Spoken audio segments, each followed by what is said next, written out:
ఇవాళ నేను మునగా ఫ్రై చేయబోతున్నాను. దానికి కావాల్సిన పొడి ఇందులో నేను పల్లీలు, శనగింజలు, తెల్లగడ్డ, సాల్ట్, ఒట్టిమిరపకాయలు మిక్స్ చేసి పొడిలాగా కొట్టుకున్నానండి. చూడండి. ఓకే, ఇక పెనంలో ప్రాసెస్ స్టార్ట్ చేద్దాం.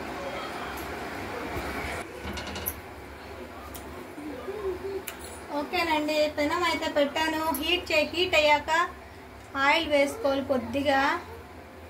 కొద్దిగానే మళ్ళీ ఎక్కువ లేదండి, ఆయిల్ హీట్ అవ్వాలి. ఓకేనండి, ఆయిల్ అయితే హీట్ అయిపోయింది. పట్ట అంటుంది, దూరంగా వెళ్ళండి.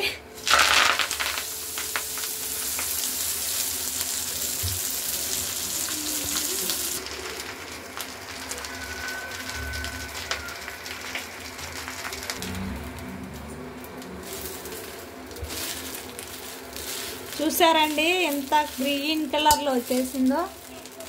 అప్పుడప్పుడు కొద్దిగా వాటర్ చల్లుకోవాలండి, చేత్తో చల్లుకోవాలి. ఇలా చల్లుకోవాలి, అడుగు అంటకుండా బాగా ఉడుకుతుంది. సాల్ట్ వేసుకుందామండి. కొద్దిగా సాల్ట్ కొద్దిగానే వేసుకోవాలి, ఎందుకంటే నేను పల్లీ పౌడర్ చూపించిన కదా ఇందాక, శనగింజల పొడిలో కూడా సాల్ట్ వేస్తాను నేను, అందుకే కొద్దిగా వేసుకోవాలి.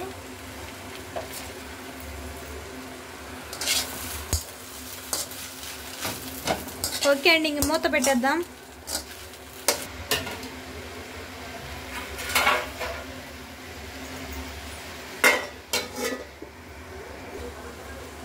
ఫైవ్ మినిట్స్ అండి. చూడండి, బాగా మగ్గుతుంది. బాగా మగ్గాలండి, 5 మినిట్స్లో బాగా ఉడికిపోతుంది, తొందరగా అయిపోద్ది ఇది. ఓకేనండి, బాగా మగ్గిపోయింది. మునగాకైతే చాలా హెల్తీ అండి. మునగాకైతే చాలా హెల్తీ అండి.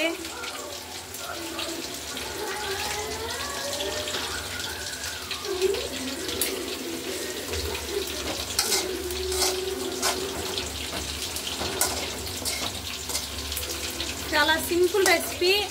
అటు పక్క అయితే చికెన్ పకోడా అవుతుందండి. చూడండి.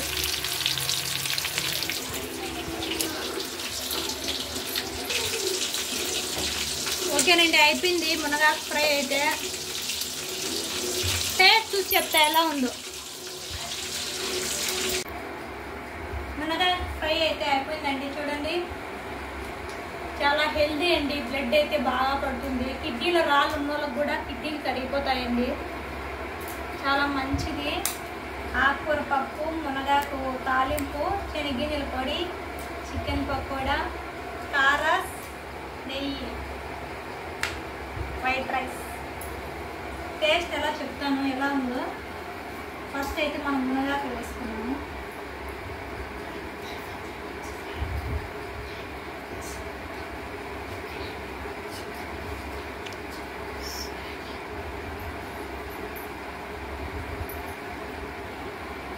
సూపర్ ఉందండి, కమ్మగా ఉంది. శనగింజల పొడి, నెయ్యి వేసుకుంటే అద్దరిపోతుంది.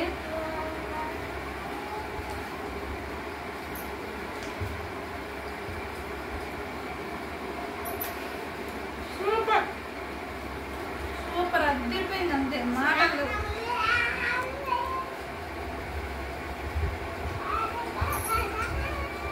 ఆకుకూర పప్పు అండి. ఆకుకూర పప్పు, కారాస్ తింటే అద్దరిపోతుంది.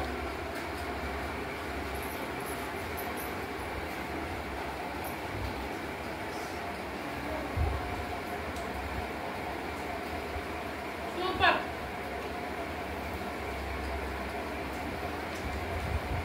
చికెన్ చూడండి ఎంత పర్ఫెక్ట్గా జ్యూసీగా ఉందో, కాలిపోతుంది.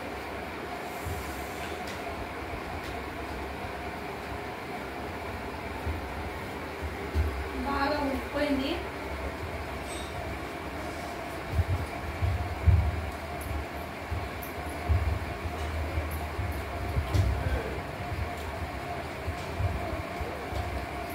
సూపర్గా ఉందండి.